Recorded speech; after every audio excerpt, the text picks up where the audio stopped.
সময়টা ভোর ৬টা ১৪ মিনিট ৪৪ সেকেন্ড। সবে ভোরের আলো ফুটতে শুরু করেছে। শীতের সকালে বেশ আরাম করেই ঘুমিয়েছিল বাংলাদেশ। হঠাৎ আবার সেই ঝাঁকুনি। হ্যাঁ, ঠিক তাই, ভূমিকম্প। ফের কাঁপল বাংলাদেশ। এবার রিক্টার স্কেলে এর মাত্রা ছিল ৪.১ মাত্রা।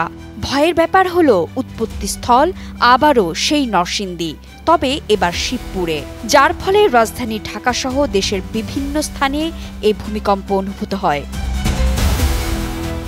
রাজধানী ঢাকার আগারগাঁওয়ে বাংলাদেশ আবহাওয়া অধিদপ্তরের ভূমিকম্প পর্যবেক্ষণ এবং গবেষণা কেন্দ্র থেকে ভূমিকম্পটির উৎপত্তিস্থলের দূরত্ব ছিল ৩৮ কিলোমিটার উত্তর পূর্বে।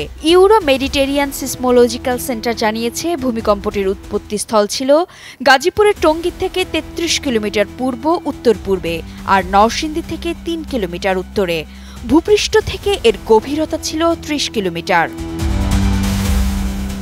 বিশেষজ্ঞদের মতে এই ছোট ও মাঝারি মাত্রার ভূমিকম্পগুলো একটি বড় ভূমিকম্পের পূর্বাভাস। ভূতাত্ত্বিকরা দীর্ঘদিন ধরেই সতর্ক করে আসছেন যে বাংলাদেশ একটি সক্রিয় প্লেট সীমান্তে অবস্থান করছে, যেখানে যে কোনো সময় বড় ধরনের কম্পন ঘটতে পারে। বিশেষজ্ঞ মত অনুযায়ী বাংলাদেশে বড় ধরনের ভূমিকম্পের প্রধান উৎস দুটো।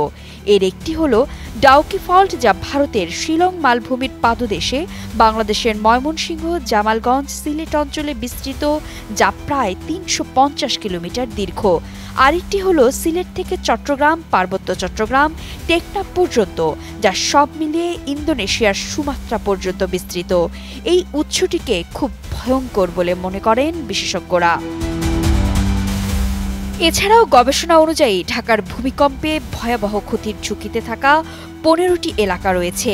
সেইগুলো হলো সবুজবাগ, কামরাঙ্গীর চর, হাজারীবাগ, কাফরুল, ইব্রাহিমপুর, কল্যাণপুর, গাবতলী, উত্তরা, সূত্রাপুর, শ্যামপুর, মানিকদি, মোহাম্মদপুর, পল্লবী, খিলগাঁও ও বাড্ডা।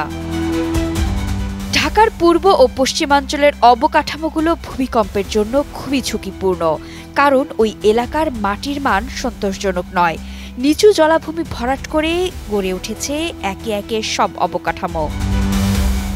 মাত্র ২ দিনের ব্যবধানেই ফের ভূমিকম্পে কেঁপে উঠল বাংলাদেশ। এখন প্রশ্ন হচ্ছে, আজকের ভূমিকম্পটিও কি আফটার শক?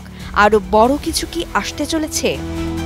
গেল বৃহস্পতিবার বাংলাদেশ আবহাওয়া অধিদপ্তরের ভূমিকম্প পর্যবেক্ষণ কেন্দ্রের ভারপ্রাপ্ত কর্মকর্তা রুবাইয়াত কবির গণমাধ্যমকে জানিয়েছেন, দেশে একটি বড় ভূমিকম্প হওয়ার পর ছোট ছোট মৃদু অনেকগুলো ভূমিকম্প হয়েছে। এগুলো আমরা এখন পর্যন্ত আফটার শক হিসেবে দেখতে পেয়েছি। নরসিংদী বারবার কাঁপিয়ে দিচ্ছে বাংলাদেশকে, কারণ গত ২১ নভেম্বর নরসিংদীর মাধবদীতে সকাল ১০টা ৩৮ মিনিটে ৫.৭ মাত্রার ভূমিকম্প হয়েছে সর্বপ্রথম। পরে ২২ নভেম্বর সকাল ১০টা ৩৬ মিনিটে ৩.৩ মাত্রার মৃদু ভূমিকম্প হয়। উৎপত্তিস্থল আবার সেই নরসিংদীর পলাশ। ওই দিনই নরসিংদীতে সন্ধ্যা ৬টার দিকে ২বার ভূমিকম্প হয়। এরপর ২৭ নভেম্বর বিকেল ৪টা ১৫ মিনিট ২০ সেকেন্ড ৩.৬ মাত্রার ভূমিকম্প হয় নরসিংদীর ঘোড়াশালে। ভূমিকম্প নিয়ে জনমনে আতঙ্কের মধ্যে গত ২৪ নভেম্বর বিশেষজ্ঞ ও সংশ্লিষ্ট কর্মকর্তাদের নিয়ে জরুরি বৈঠক ডাকেন প্রধান উপদেষ্টা মোহাম্মদ ইউনূস। ওই বৈঠকে একটি টাস্কফোর্স গঠন করার সিদ্ধান্তও নেওয়া হয়েছে।